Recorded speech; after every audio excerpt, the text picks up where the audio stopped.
Welcome to Kingdom Mothers Rise Up, where I encourage and equip you to heal your heart and renew your mind so you can live the fully abundant life Jesus promised you.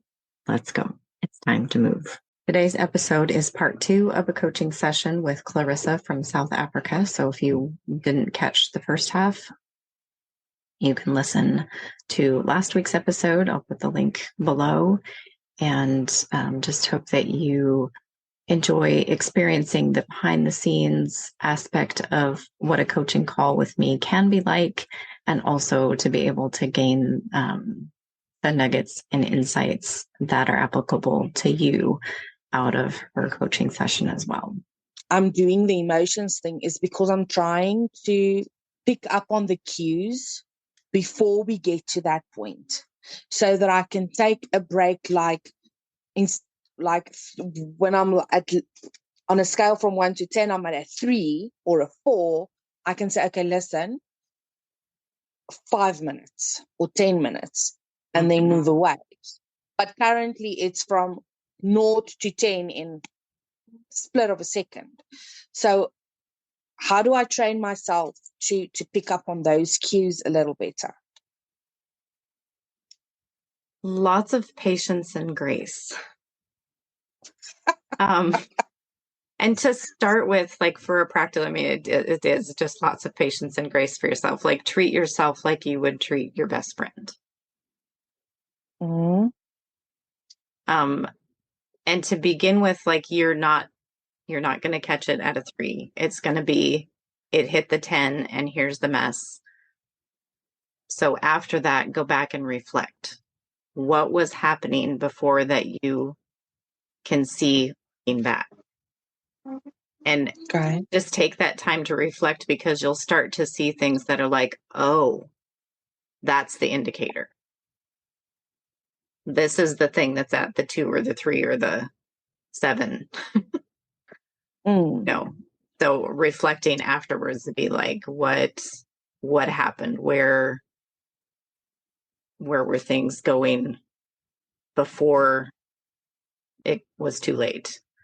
And that'll help bring your awareness of like, oh, I really can't stand when they roll their eyes at me. I really can't handle, like they were kind of being rowdy at breakfast, but I brushed it off and then we went to the next thing. And, like it'll just help you see, looking back helps to bring that awareness for then as you practice your awareness to be like, oh, I recognize this. I need to do something now.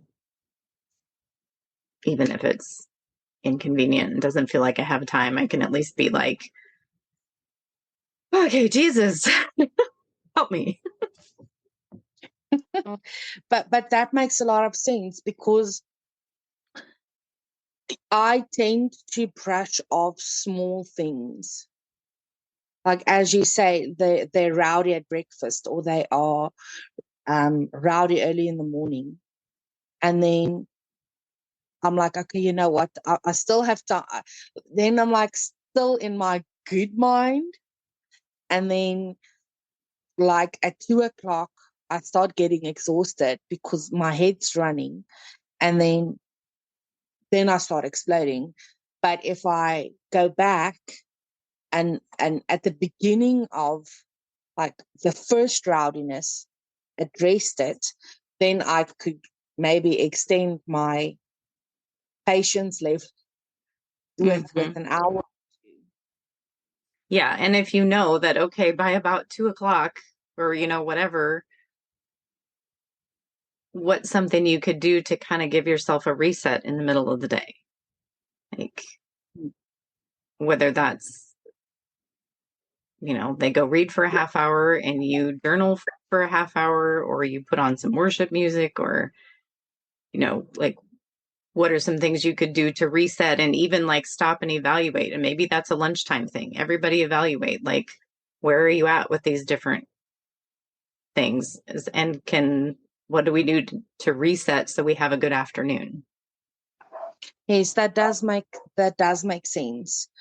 How do I reset without feeling as if I'm abandoning my kids to take time for myself. Are you abandoning your kids to take time for yourself?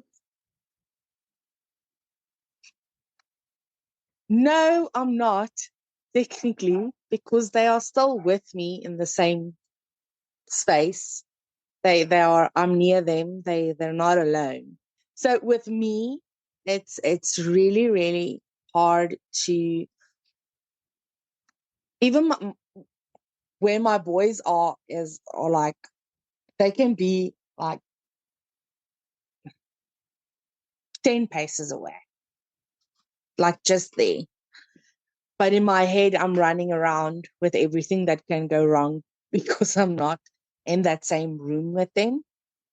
My boys have actually been sleeping with me in the same room for a while, until recently. And then Jennifer was coaching me how to get them out of my room. Because of my trauma, Mm-hmm. they were clinging to me. So they knew there was something, they know there's something wrong with mom. And that anxiousness was rubbing off on them. So bedtimes were a real issue. So in my head, like with seeing everything that can go wrong, I'm having trouble to take time and do something that I want without feeling guilty about it, or thinking that I'm not using my time correctly. I can do it better. I'm constantly afraid of letting people around me down and not doing enough. Mm-hmm. And all of that again starts another cycle that's just going round and round. Like, I'm afraid, like, I've got the best husband in the world that would not do anything to harm me or my kids. Like, he's God sent. I told him the other day that if there was no other evidence that there's a God in the universe, the fact that he's my husband and he's still with me, that's evidence more than enough.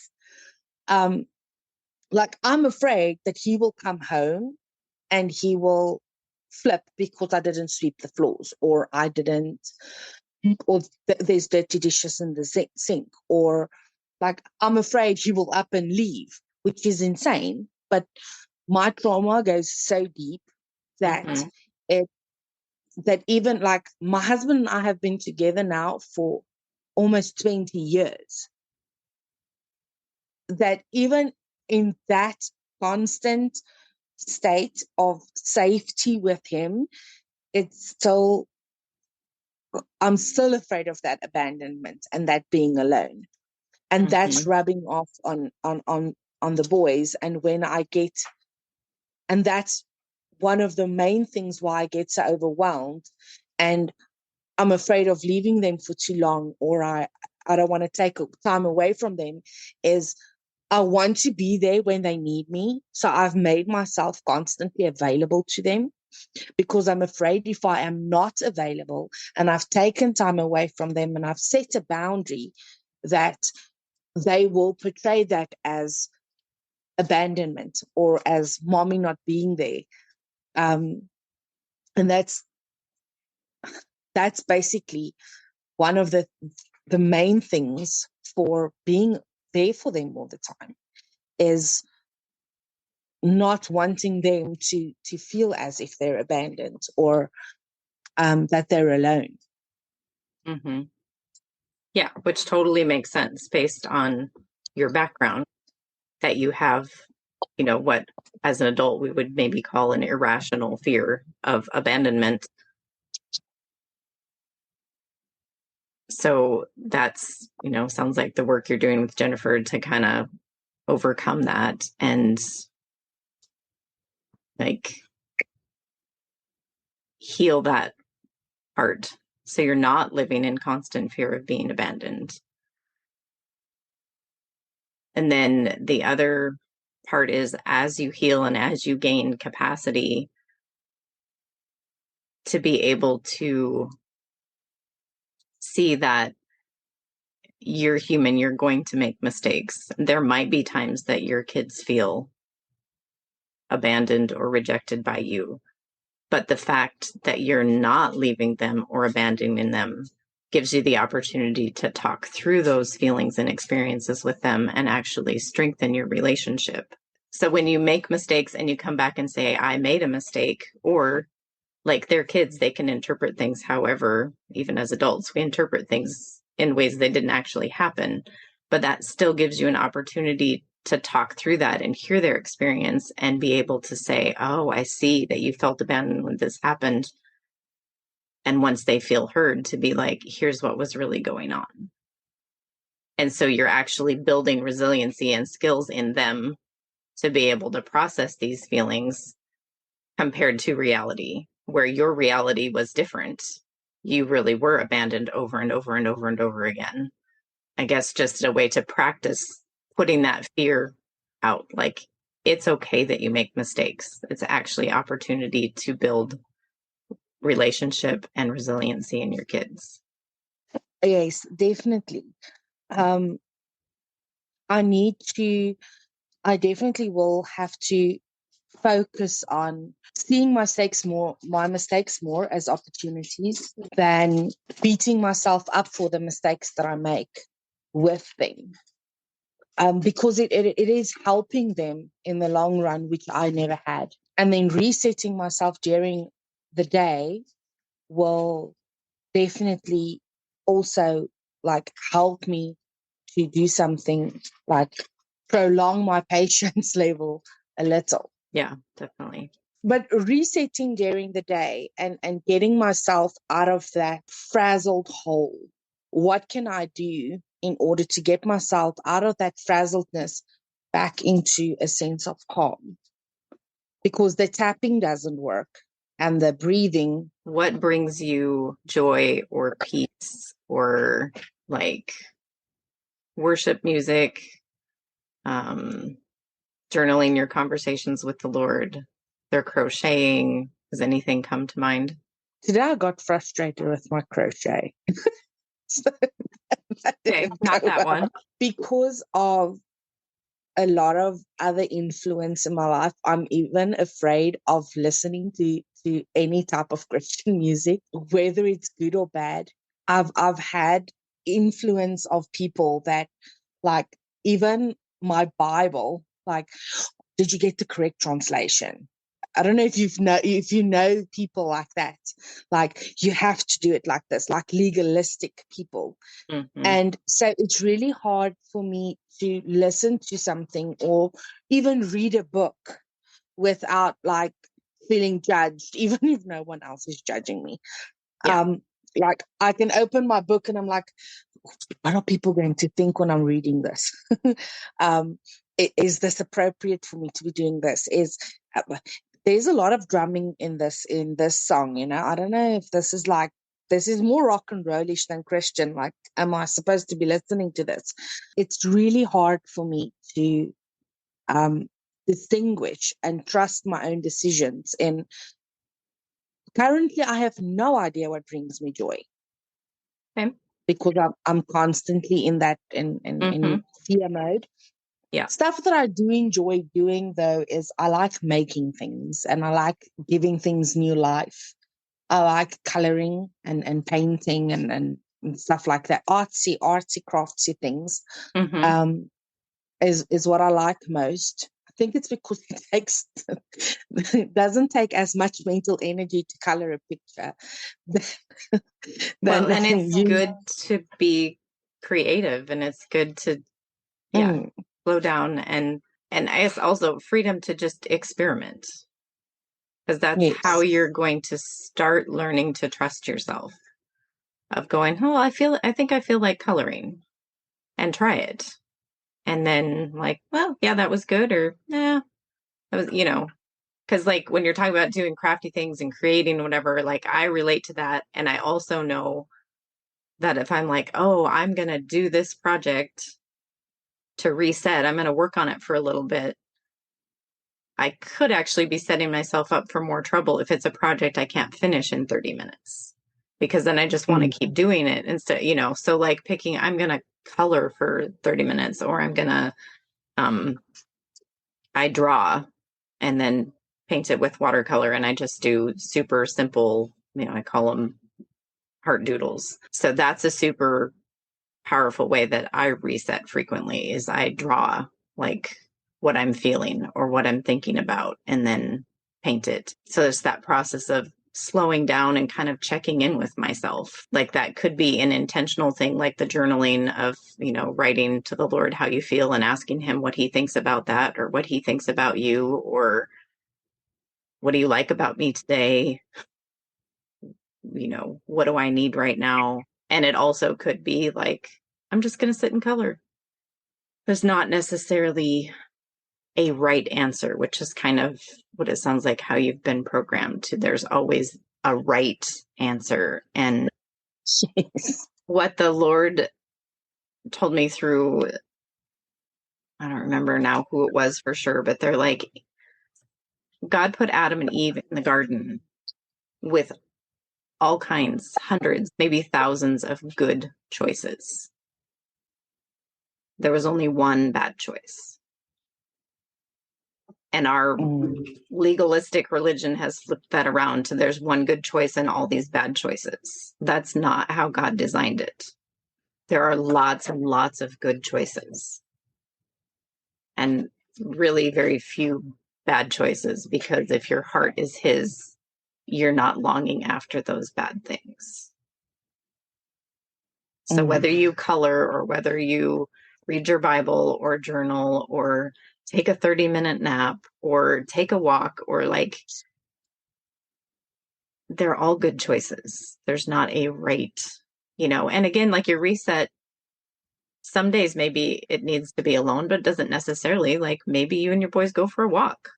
Maybe you go sit in a chair and they run, like it doesn't have to be I can't be with you. Like maybe you all sit down and color, or, when my kids were little, we would all sit down and ask God a question.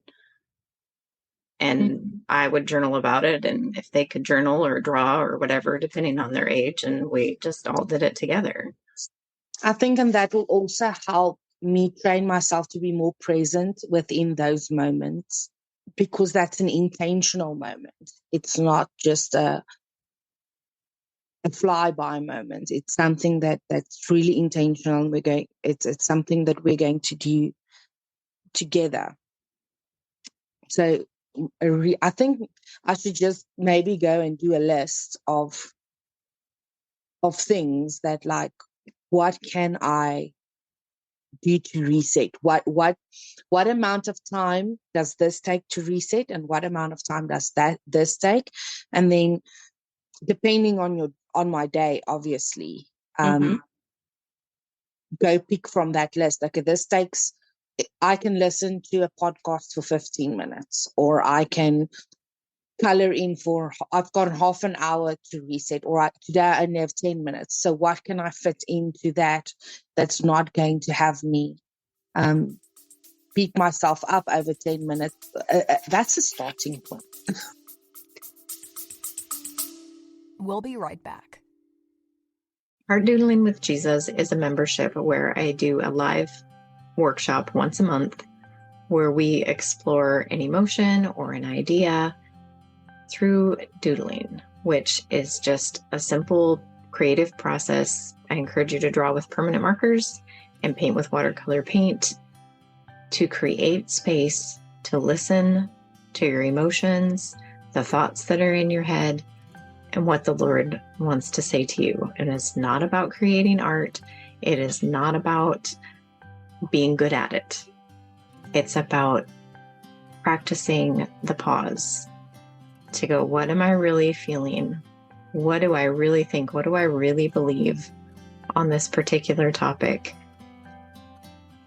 And giving you tools that you can use for yourself and with your kids to continue to explore your emotions outside of the workshops. You can come back and do workshops again and again if you're in the membership, but you also can take the practice that I'm teaching you and do it on your own for what's going on in your life. If you're interested in joining me, there's a link in the description.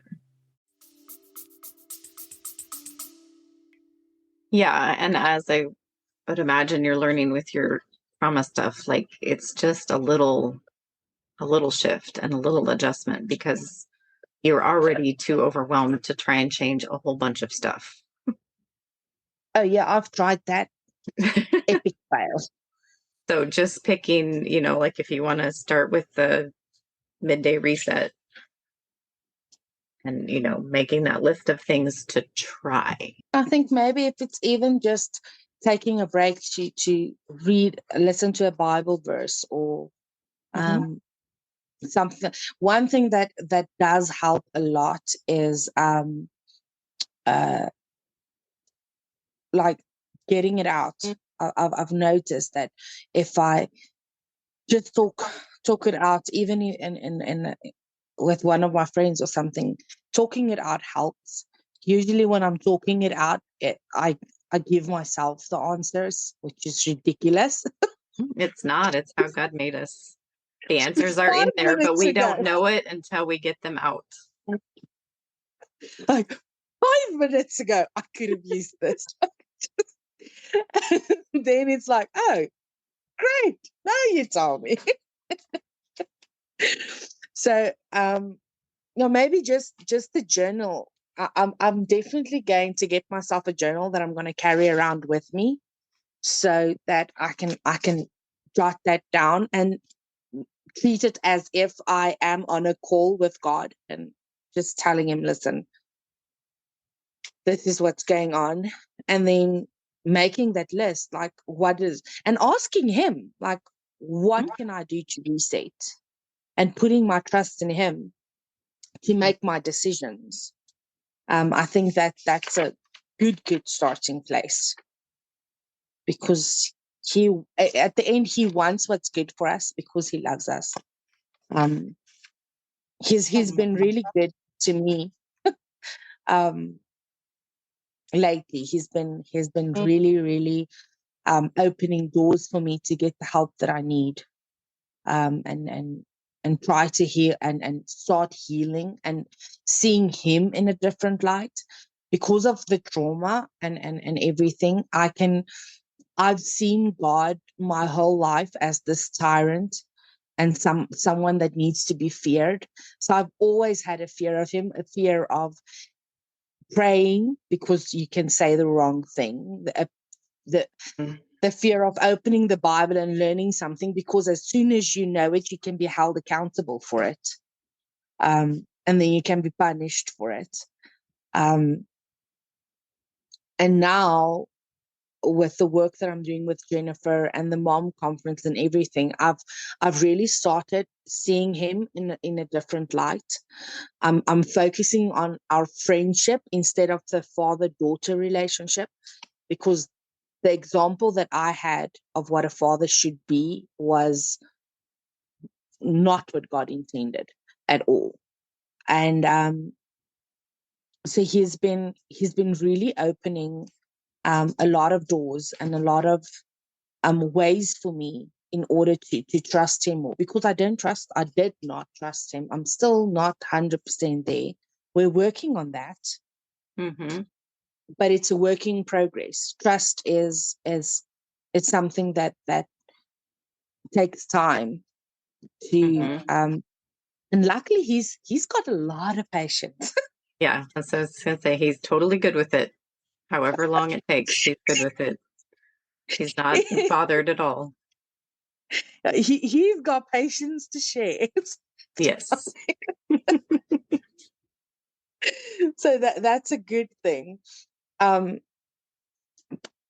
I think mainly I should just put my focus on him, and then I can always reach out to you guys on the groups and finish listening to all your podcasts.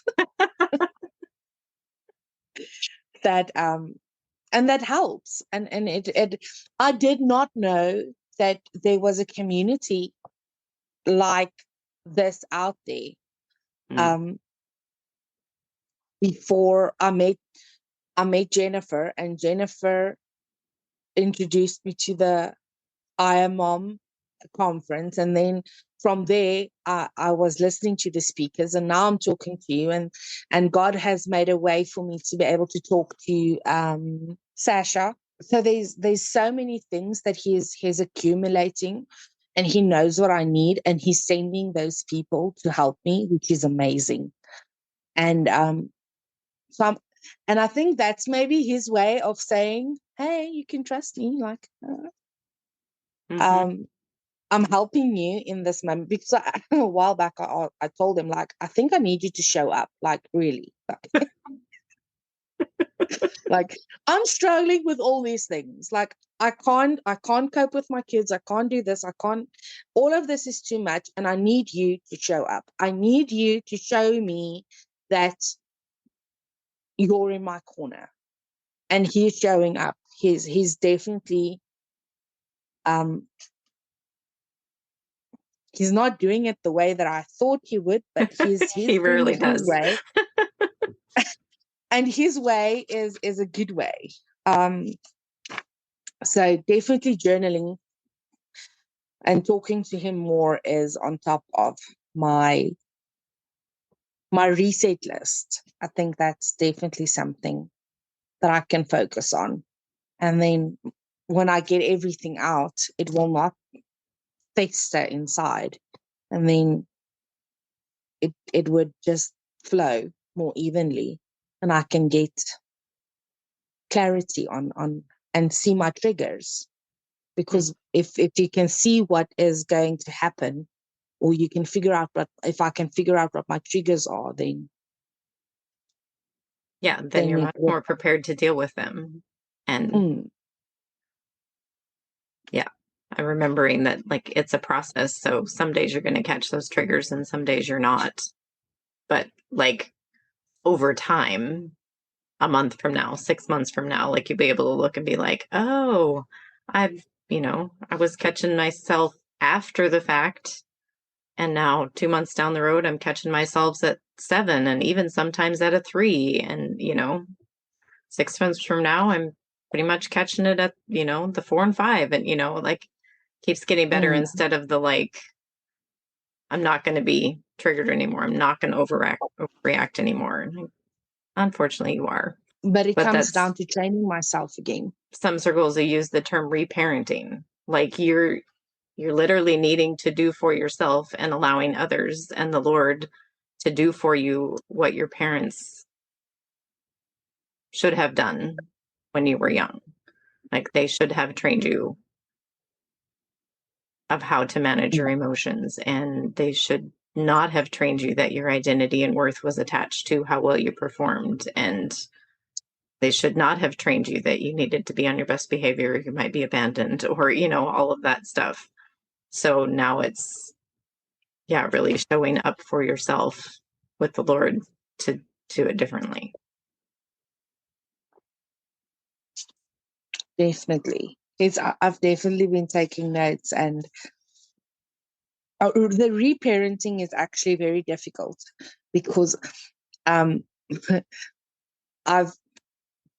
but also not, because I've done a mindset shift. I'm actually doing a thing with the boys about emotions. I think it's Hope for Hurting Kids or something, but it's a free resource that you can get, and then it tells you what type of emotions, what does this word actually mean, and where do you feel the emotion. And I'm like, but I can do this with them. I didn't in the beginning, because, like, it's for kids, but technically I'm healing my inner that's child. still a kid. Yeah. I'm retraining my child in order to be a grown-up. When you've been through trauma and you've been through emotional neglect, you're kind of in limbo. Like, you're grown up, but you're not grown up, because you've never, like, emotionally matured. Mm-hmm. And that's why I think I also struggle with my depression and my anxiety, is because, like, that limbo situation. So I need to start from scratch in order to help me deal with those things, and the doodling and stuff will help. Mm-hmm. Because you need to draw, like, and in that you need to draw. If I'm angry, what does my face look like? What does my what does my body look like? And what does my insides feel like? Mm-hmm. So, and that's making you aware of what's happening within yourself and what makes you feel that way and what doesn't.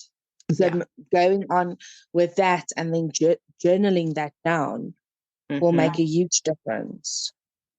Yeah, it makes a huge difference. I'm excited that you feel like you have a starting point. I appreciate you allowing me to share this on the podcast. I think it'd be a blessing to other moms. I feel that he's calling me to heal because I have a lot of stuff that I can teach people after I've healed. Yes. And now with you guys helping me, it's amazing. It's like I'm not feeling alone anymore. So that's amazing. And when I'm sharing on the groups, I don't feel judged. It's not like that. Some of the groups, like, you have those judgmental groups, and it's not like that. So I really, really appreciate you guys. And thank you very much for your time. Yeah, thank you so much. It was great talking to you. I want to thank Clarissa again for being brave enough to share this coaching session on the podcast, so that if you are interested in doing a session for the podcast, that you can reach out to me in the link below. Thank you for listening to today's episode of the Kingdom Mothers Rise Up podcast. I'm blessed to have you here. If you'd like to continue the conversation, you can join us in the Kingdom Mothers Rise Up Facebook community. When you're ready for more support, I have the Heart Doodling with Jesus monthly membership, periodic group coaching, and one-on-one personalized coaching as well. Thank you so much for being here, and we'll see you next time.